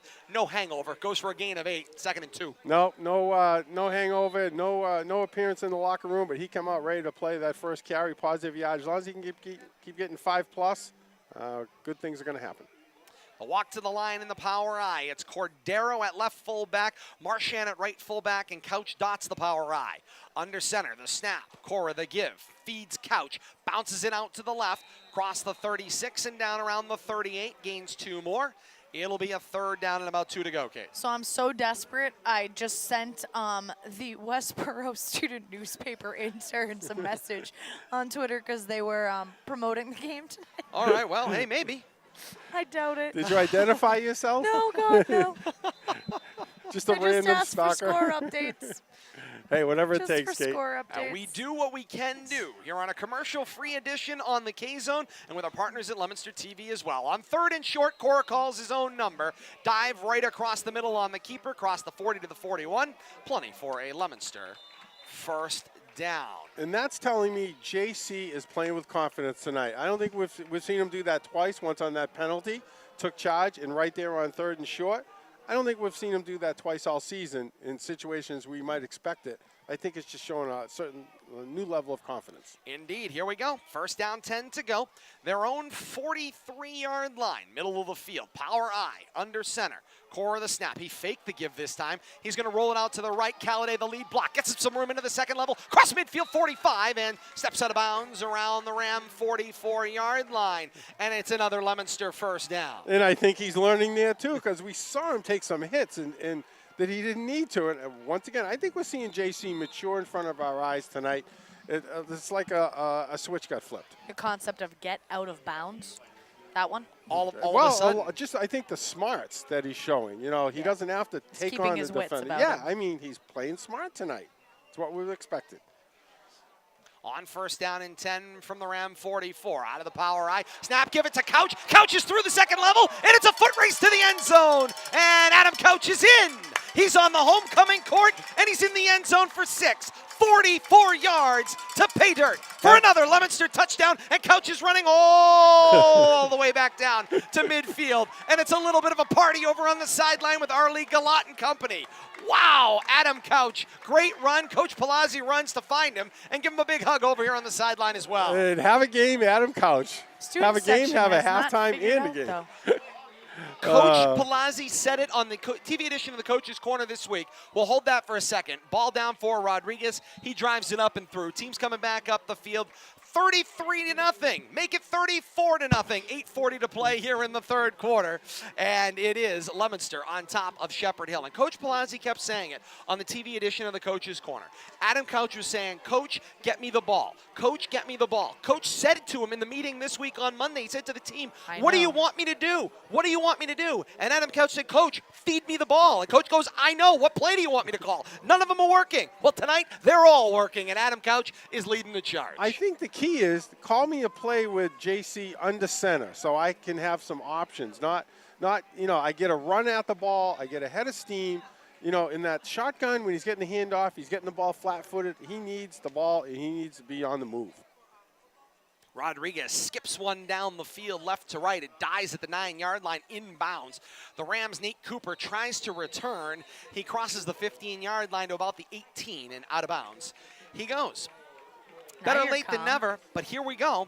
Let's survey the field with our mid-game adjustments. They're brought to you by Whitman Bingham Associates. Civil engineering, land surveying, and environmental planning at its finest. Offices in Leominster and Chelmsford. More online at whitmanbingham.com. Experience is in the name, Whitman and Bingham Associates. And Bill Thomas, as the Rams come out for their first offensive possession of the second half, let's get the Whitman Bingham Associates mid-game adjustments for the Rams. Well, I'm going to tell you what I saw at halftime. Ben Carpenter, you called this play, Todd, and I'm going to tell you what I observed. Handoff went straight up the middle of the field, I believe, in the hands of Carpenter. He got stacked up almost immediately. And I'm going to tell you why. Yeah, it was 20. I saw Ben Carpenter over there, and you can see him back on the bench by the Gatorades, flexing his shoulder at halftime. I believe he has a shoulder injury. His right shoulder. I don't think he's going to make another appearance in the game, and I think the Shepherd Hill team needs to adjust without their best running back, and that's going to be very hard for them to do. First half, 8 different running backs touch the football, so I guess the mid-game adjustment for the Rams, find one of the 8 not named Ben Carpenter that can run the ball as effectively. Exactly. That's our mid-game adjustments for this Week 7 action brought to you by Whitman and Bingham Associates. On the carry this time, that looked like 34, Anthony Sacco, the fullback, on the carry for the Rams. Gains a small handful there, and they'll have a third and manageable, third down and about 5. Second half kickoff brought to you by Fidelity Bank of Leominster. The idea that businesses do well creates a brighter today and tomorrow for everyone involved. It's a win-win-win. Now, who doesn't like that? Your Fidelity Bank, helping you get where you want to be with heart. Yeah, looking over on the sideline, I see Carpenter talking to some fans, maybe his parents over there along the ropes, and I'm going to pick some low-hanging fruit. I think he's done for the night. Entirely, very well may be. That looked like 12 on the carry there, and it was. Evan Fasolo on the 3rd and 5, crosses the 25-yard line before being steered down right around the 27, and it'll be a 4th down and about 1.5 for the Rams in their own territory. Under the Coach Lindstrom years, this was a no doubt about it. Ryan Duggan, he trained under Coach Lindstrom. This is a no doubt about it. Here they come. They're coming for it on 4th down and short. They trot to the line. The quarterback, Quinn, under center. Snapped it, pitched it, finds Fasolo. He turns the edge, and there's nowhere to go but down. Turnover on downs. Ball back to the Blue Devils. Everything coming up Blue Devils tonight. Not only down, but lost a yard on the sweep. And curious running a sweep. Hasn't worked all night, but that's what the Shepherd Hill Rams do, but it's not working for them tonight. And, you're a byproduct of your own success, but I think that's their downfall tonight. 7 weeks of futility. Feels like it's all getting fixed here tonight in this Week 7 action. Best starting field position for the Blue Devils in the night.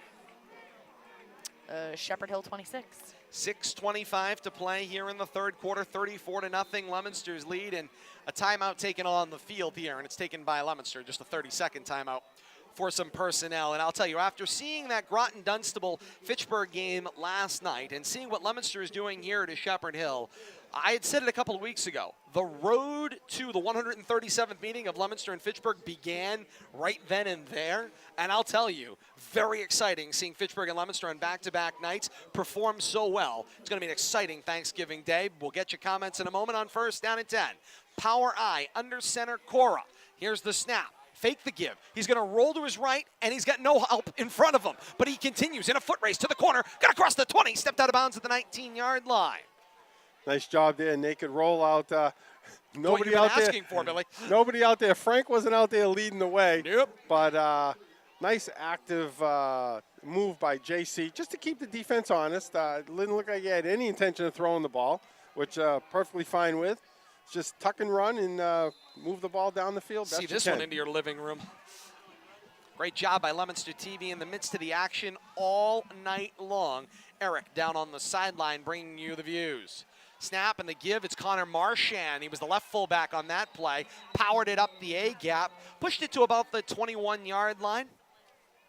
Goes for a gain of 1.5. It'll be 3rd down and 5. Once again, that's 77, same defensive name. He's been very active tonight. John McCabe in on the tackle, first one to meet Connor, took him down pretty much single-handedly. Leominster only 1 of 6 on 3rd down efficiency, 2 of 2 on 4th down tonight so far, and they are in 4-down territory. So let's see if they can convert here on 3rd down. And here comes the walk to the line. Power I again. Marchand left. Cordero fullback right. Couch dots under center. Here's the snap and the give. And straight up off end. Finds some room. Did Couch. Play set him out to the left. He found some room right about that 16-yard line in the neighborhood of the 1st down, and they're going to measure it, about a yard-ish. So they give him the 17 and not the 16-yard line. So got about a yard to go. JC going to call his own number without telling anybody, find that gap. Found it the last time they were in this type of situation. We've seen the front four of Shepherd Hill leave a gap or two, and JC's picked on it. I see another one in the A gap. And there it is. There's Couch. Cora. Straight up the middle to about that 15-yard line, and yes, it is. And it's a Leominster 1st down. Did exactly what he needed. Saw a little gap there and just powered his way through. I think we're seeing JC mature in front of our eyes tonight. Indeed. And success, we know success breeds success. Yes. And there's no better way to gain confidence by, being successful right, from the opening whistle. And JC's just building on that tonight. The walk to the line, power I yet again. Cora surveys the situation, and under center he goes. Snap, give. Couch slams on the brakes, dances it out to the right. Now some room, crossing the numbers, gets spun around and cut down around the 5-yard line. But it goes for a strong gain of about 7, maybe 8 on 1st down. 2nd down and 2 to go. Once again, 5+ yards for Couch every time he touches the ball, and setting him up 2nd and short, 3rd and short, and breeds success. Temperature continues to fall here at historic Doyle Field. We'll get you a check of the time and temperature at our next musical interlude between plays. Walk to the line, here comes Cora. Cordero goes out as fullback, offset to the left this time. So it's a straight eye with an offset fullback. Here's the snap and the give. Finds Couch to the right side, and he's on 1 foot, but he's in the end zone. His last move was a 1-footed hop across the goal line and stopped on a dime with 6 points in his pocket. 40-0, Leominster's lead. 2:57 to play here in the 3rd quarter. I don't think anybody would have predicted this, especially we know what kind of ball control team Shepherd Hill is. You wouldn't think you would get this many possessions to score 40. Never mind controlling the game the way the Blue Devils have on both sides of the ball. Elias to hold for Rodriguez. Snap, ball down, driven up and through. Team's coming back up the field. 2:57 to play in the 3rd quarter with the score. Leominster 41 and Shepherd Hill nothing. Wow. Shocking. Unbelievable. Kate, you got a scoring drive on that one. Sure, why not? I've got 6 plays covering 24 yards and 3 minutes and 58 seconds. Wow. Most of their drives are around 2.5 minutes. And this one was the shortest amount of yardage, but it took the longest amount of clock. Check of our time and temperature brought to you by Chapdelaine GMC. The right truck can make your job easier. Selling and servicing commercial trucks since 1969. Chapdelaine has the best selection of commercial used trucks, period. Stop by Route 2A in Lunenburg or online at chappygm.com. com. 49 degrees, 20 minutes past 8 on a Saturday night homecoming primetime game here on October the 20th. The squib kickoff finds its way downfield. It is fielded at the 25-yard line of the Rams, and Anthony Larson bodies up his return man in looks like a 34 Bill Thomas Sacco, the up man. Got just stood up by Anthony Larson, and he said, "You're not going anywhere," and stopped the play in its tracks.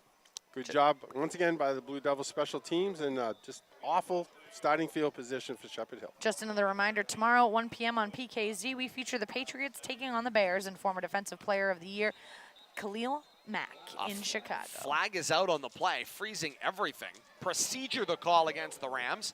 There'll be a 5-yard penalty and a 1st and 15. Yeah, Patriots football right here. It's the Bears and the Patriots coming up at 1 o'clock pregame beforehand right here on the K-Zone. And we can also say Scholastic Sports Zone comes up tomorrow as well. And Howie Kahn's got a full slate of guests, including St. Bernard's head football coach Tom Bingham. His wife Rebecca will be with him as well, talking about St. Bernard's open house on October the 28th.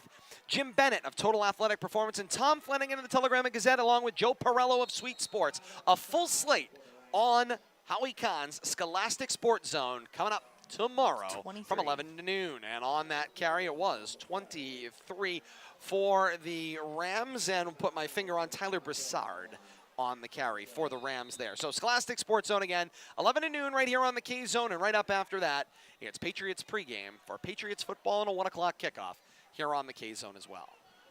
Inside of 2 minutes here in the third quarter. Fun-filled Scholastic Sports Zone tomorrow. Indeed. Fastest pace hour of high school sports in the nation. And that's just how we talk it. Here's the snap and the give. That's Fasolo. Finds some room into the open field, and now he breaks loose. Somehow gets away from the defense. Brian Rodriguez will run him down. Tried to strip him on the way down, but Rodriguez caught back up into that race at the 40-yard line. Wow! All of a sudden, Fasolo found some room, and Rodriguez sprung out behind him, and we had a foot race that Rodriguez ultimately won, but not before a huge gain came up on the play. 41 yards. Good closing speed. I don't know how Fasolo got out of there, but great job by Rodriguez. I'm trying to look at three things at once. Great job by Rodriguez to stop a touchdown. Here's the snap and the give. It actually went to the second man through the hole. It was the fullback, Sacco. He found some room across the 35 and down at the 34-yard line. I always get faked out. Always, always, always.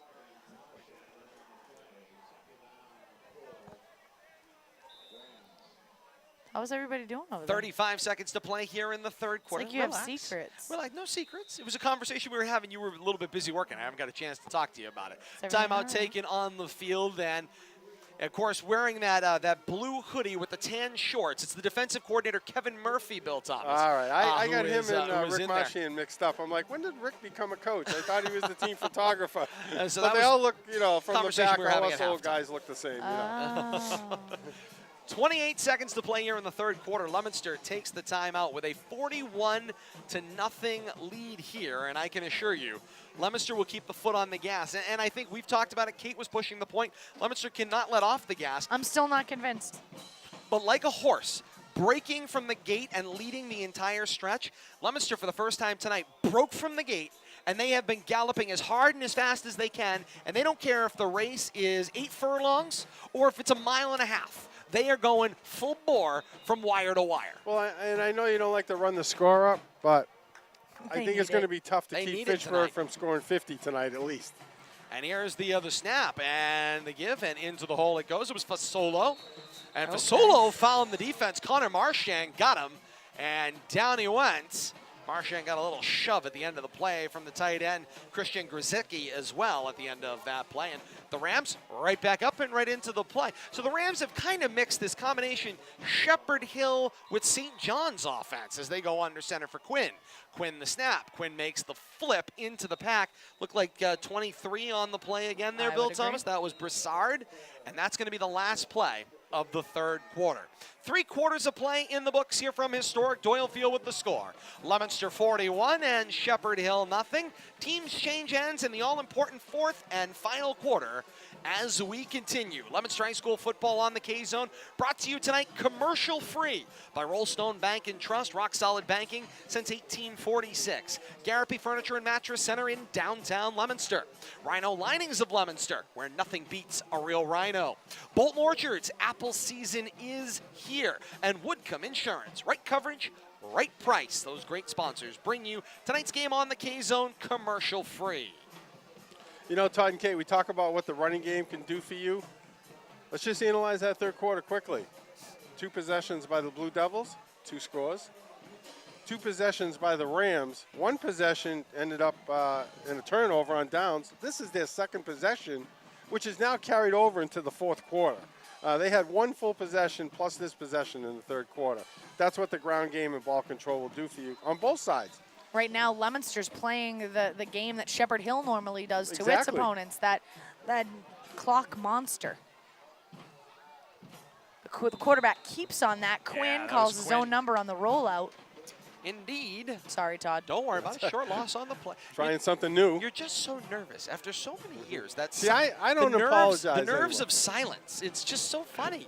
I remember that day once came along the way, but we can always go back and we fill in the gaps. It's theater of the mind on the radio, so they trust us. They know it's commercial free, so we can talk about anything we want. Bonus so we fill in coverage the gaps. tonight for everybody. Bonus, bonus, bonus. Win, win, win. That's all we got. We like it. It's like the Renegade says, how we can. It's a win, win, win. Who doesn't like that? On second down. Apparently me. Here's the give as well. Apparently it's a lose, lose, lose for me. Sacco, no. Check that. 34. Sacco. Yeah, Yeah, right. Sacco on the carry there. Every time I hear his name, I think Sacco and Vanzetti. Yes, indeed. History buffs around. Sacco Maine. You'll know either what way. I mean. Inside of 10 minutes to play here traders? in the fourth. Is that the 2 traders? They were, this is Spies part or of the something? original Red Scare of the 1920s in Boston, and they were both executed, yes, Yes. for being socialists, and they were allegedly murderers. So on a 41-0 night for Leominster over Shepherd Hill, there's your happy thought. On third down and 10. The guy's name's Sacco. What do you want me to do? Oh, straight up the middle of this play gets snuffed If out his by name Blue was Devil Mickey defense. Mouse, I'd have a happier story for you, but it's not. Indeed, it is not. That was Fasolo on the carry for the Rams. I got to tell you, Shepherd Hill is just a product of their own demise, though. They continue to try to run that same inside double handoff play. 3 straight plays now. It's 4th down and over 10 yards. They've gone nowhere. 3 plays, down by 6 touchdowns, and they keep trying to run that same play, and Blue Devils are all over it. I'm kind of upset that you're upset that I'm making this an educational experience for people. Nobody's I'm upset. surprised that I knew anything about him Just 40 years later. It's a snap for Quinn, and the sweet pitch bounced to the outside for Brassard. Found a little room out to the left of the formation, but didn't find the 10 yards he needs. Turnover on downs, ball back to the Blue Devils, and the Blue Devils defense continues to be the heart and soul of this team and perform when called upon. Both Italians, Todd. Indeed, as it turns out. It's unfortunate, isn't it? 8:52 to play here in the fourth quarter. 41-0 Leominster on top of Shepherd Hill tonight. Remember, the Leominster Blue Devils Football Club would like you to join them on October the 27th from 8 to noon at the Veterans Center, 100 West Street in Leominster. They've got trick-or-treating stations, raffles, vendor tables, fun for the whole family, plus costumes or full picture shoots, photos, standstill photography, and more. It's a huge fundraiser for the Leominster Blue Devils Football Club and a Halloween celebration on October the 27th from 8 to noon at the Veterans Center, 100 West Street in Leominster. Please feel free to check more information out of the Leominster Blue Devils Football Club on Facebook and Twitter. And we have a change of quarterback. Oh, wow. Number 8, Tyler Bedard. Bradley, Yes. any relation? Best part of this ever is we asked one of the starters who number 8 was during the warm-ups, and like, I have no idea. don't know. I don't know who that is. Luckily, we did get the information. Some guy. Hey, buddy, what's your name? And they got us the information up here. And again, great job by the team, Rick Marchand, Coach Palazzi, folks up here as well, in the coaching box as well. Got us this information. So Tyler Bedard sees his first snaps at quarterback out of an eye. Here's a snap. Bedard puts it straight up the middle, and it was quickly snuffed out on the play. Yeah, it was indeed. Oh, boy. Now we're kind of waiting for them to unpeel. It does. It looks like 33. Nope, 33. 33, Bill Thomas. It's Yep, Jonathan Gonzalez. Gets a carry. Sophomore running back, 5'5", 140. Try to do some spotting here pre-snap, Todd. I appreciate it. Let's see who we This got in the ought to be backfield. Looks like a pretty We big, got a big boy at big fullback. boy at fullback there. It's an 8 with a larger number in front of it. Here we go. Under center. Here's the snap for Bedard. Gave it to that fullback. 38. And 38 on that. It's Lucas Taylor. 5'8", 220, the junior. The bowling ball. Yes, indeed. Don't make Sometimes you fun need one of those. people that are short and a little stout. Okay? We have feelings too. You are neither? I am both. I was very similar to that shape at his age. I'm still that shape. I become more that shape as every day goes on. Oh, my goodness. We're going to need to have an intervention session here before it's all over. Take the Here food we go away. on 3rd down and 10 out of the eye. he Bedard, tripped. the snap. He was trying to get out of that huddle a little quickly. Clicked heels with somebody on the line. Yeah, I and think he got stepped on. down he went. And so here comes the starters back out onto the field that are part of the punt formation, 4th down and 12. And Connor Marchand will stand at his own 12-yard line to punt. How often have we seen this? All 11 players come off the field and 11 new players come on special Not teams. very often. Not often. Coach Palazzi has a conversation with Tyler Bedard. Hi, Tyler. I'm the varsity football coach. Not quite the same as JV. My name's David. Good snap, and Marchand puts the punt away.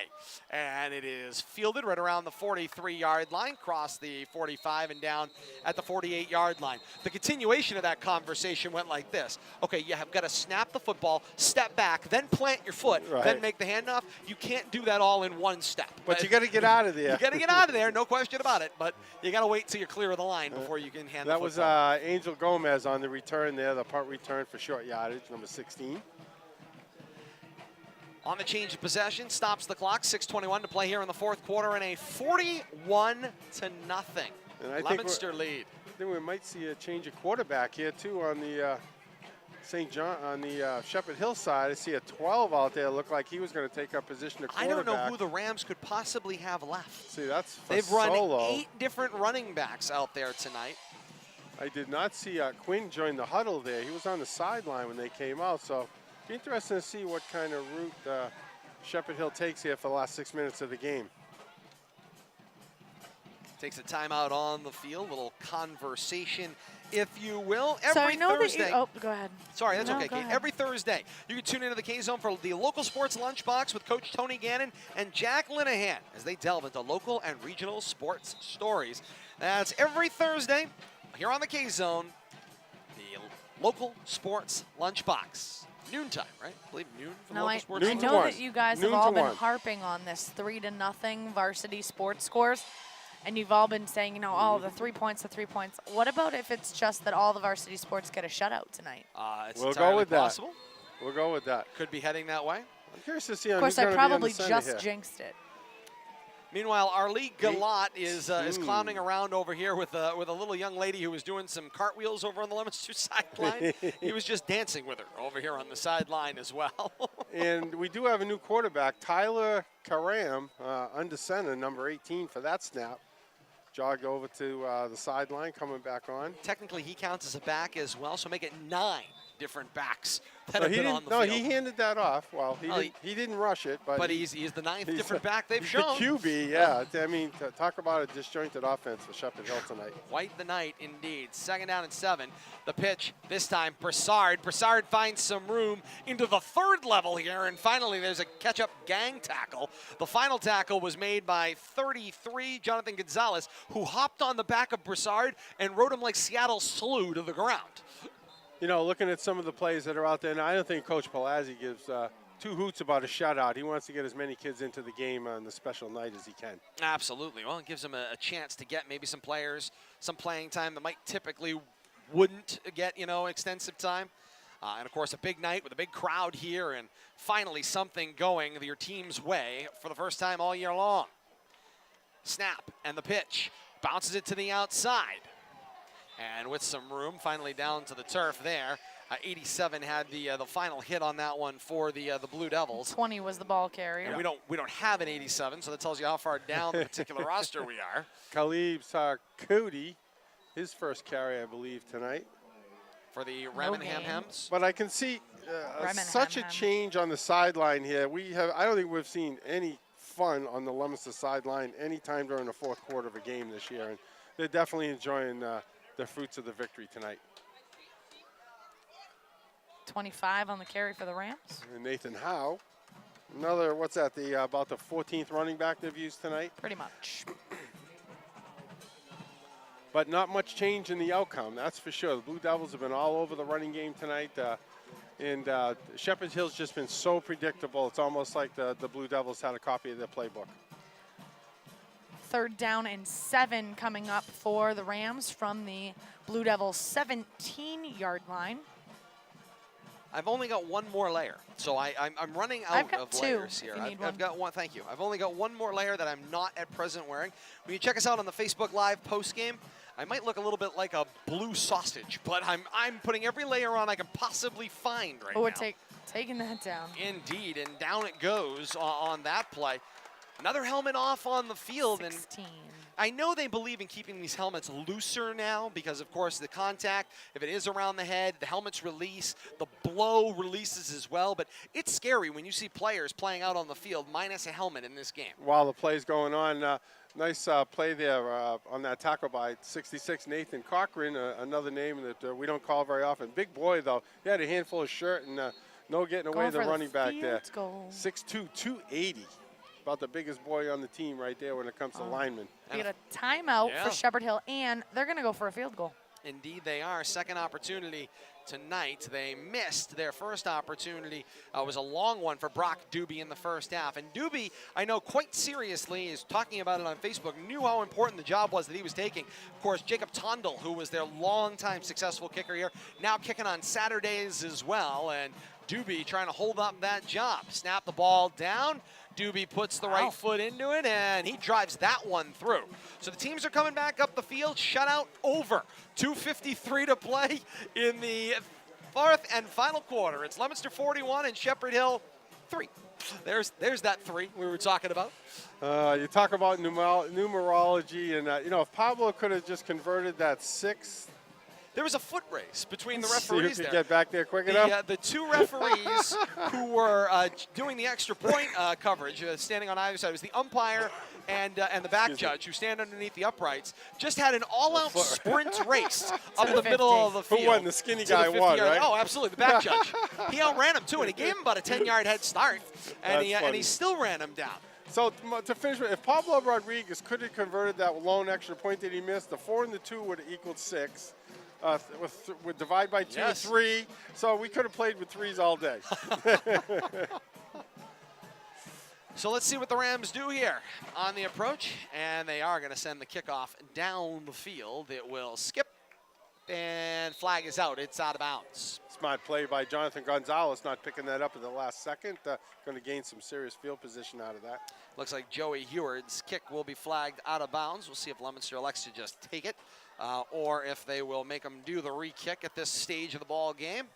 Looks like they're sending the offense out onto the field, so I'm expecting they will not. Tack 5 on maybe for the flag, and we'll take the ball right there. They'll place it at the 20. That's what they're going to do. They're going to place it at the 30-yard line. 2:41 to play here in the 4th quarter, 41-3. Leominster on their way in just about 2.5 minutes to their first victory of the season. Tyler getting his second set of snaps. Yeah, Tyler Bedard, quarterback under center. Handoff went to the fullback. Bouncing it to the outside here. This is 25 on the carry. Larry Naujum, the sophomore, 5'5", 185 on the carry there. It's great seeing some of these kids that don't see playing time get on the field, especially in such a meaningful day. Homecoming and the great wins by the other varsity teams, just to be part of that and to say, yeah, you were part of that team. I was on the field, and I got to participate in that victory. Great day for Leominster High School sports. Gained a short one on the play, did now jump. 2nd down and 9 out of an eye. Bedard with the sweep pitch. He bounces it to the outside. It's Gonzalez who races to the right corner of the action. He will cross the 35-yard line. cut down right around there after a gain of about 3, maybe 4 on the play. 3rd down and 5 to go. And Bill Thomas, I'll build off of what you were just saying. And that just talks about this whole day. You know, I was a little bit skeptical on how this new homecoming tradition would pan out. And I'll tell you, it's been a great day here at Doyle Field. Started at 10 o'clock in the morning with freshman football. It's been going all day long. You heard how Coach Palazzi felt about it in our pregame over on the Bolton Orchards Coach's Corner. You know, he was thrilled with how this whole day has gone. Had some great weather. He's hoping, obviously, they can do it earlier in the year next year when the weather is even warmer and get everybody out here all day long. But I'll tell you, great day, great new tradition. Kudos to the athletic director, Dave Palazzi, the principals, Dr. Steve Dubzinski, and, of course, Paula Deacon, superintendent as well, for bringing a new tradition to a tradition-laden town, a tradition-laden football program, to bring that in, include everybody in the community, all part of that new tapestry family atmosphere that Coach Palazzi is trying to build in the athletics department. 4th down. It is a 4th down and short to go, and Leominster's going to go for it here. See if Bedard with the calls clean his jerseys own number. on the field. Yeah, Bedard will go under center. He snaps Oh, it, he did. found a hole, crossed the 40, and he's down at the Blue Devil 42-yard line. And that's going to do it. I mean, what a way to end your first start, gaining a 1st down on a carry. And will not have to That's run gonna do it. another play. 19 Wow. more ticks are going to come off the clock. The Blue Devils are celebrating. A win. Futility is over. A win. And it's over at the end of 7 weeks. Long time coming, but well-deserved tonight. Well-deserved. A team effort, a school effort, and nice 4-game sweep as the afternoon wore on into the evening. 41-3, Leominster is a winner. They erase the futility, and here comes the whole squad of the cheering section on homecoming night, rushing the field, led by the cheerleaders here to celebrate with the Blue Devils at the end of a fantastic homecoming day. It was a varsity sweep today. Field hockey, girls soccer, boys soccer, and varsity football gets their first win, ending the OFER 1 week earlier than they did last year. That's a good sign. And the girls soccer team gets their first win in 2 years. Indeed. And if that wasn't motivation enough for the boys varsity football team, I'm sure they were motivated before that, but the fact that I'm sure they want to be the only winless team after tonight, and they came out and played like it. And they did, and from start to finish and end to end, it was a complete game effort by everyone involved in the program tonight, and a 41-3 final score for the Blue Devils. I want to thank the great staff at Leominster TV for joining us here tonight. It has been a fantastic day here at historic Doyle Field. Got a couple of things that we've got to mention here. First, our Good Hands play of the day. It's brought to you by Allstate Insurance agent Patty Pritchard, helping people get the insurance coverage they need for more than a decade. Now opening a new office, 423 Main Street in Fitchburg. With Patty Pritchard and Allstate, you're in good hands, and we will give it to Adam Couch. And the first touchdown on the first drive into the end zone. He had every play on the first drive, and he capped it with 6. Adam Couch gets the Good Hands play of the day 4 quarters ago. It's brought to you by Patty Pritchard, Allstate Insurance agent. So I want to thank all of you once again for joining us here on Leominster TV and commercial free on the K-Zone all night as well. I want to thank the great volunteers of Leominster TV, led by Bradley Bedard, Chris George, Keith DePerry. Eric was down on the sideline with the camera, and thank all of you for being with us all day long as part of these homecoming festivities. For Bill Thomas and Kate Robbins, I am Todd Robbins. Reminding those of you joining us on Leominster TV, it's time for you to flip on your radios. AM 1280, 105.3 FM, and we're going to stream it in live at WPKZ.net and on the K-Zone's Facebook Live as well. All that is coming up as we have your most comprehensive post-game show on deck right now. So stand by for that. For all of us here in the Leominster TV family, we say so long to you. And for the moment, here on the K-Zone, we say stand by. We've got so much more coming. We are commercial free, so we'll take a quick break. Step aside. You hang right there with us. You'll hear the crowd for a couple of minutes. We're going to get ourselves sorted out, and we've got a post-game show for you coming in just a moment here on the K-Zone.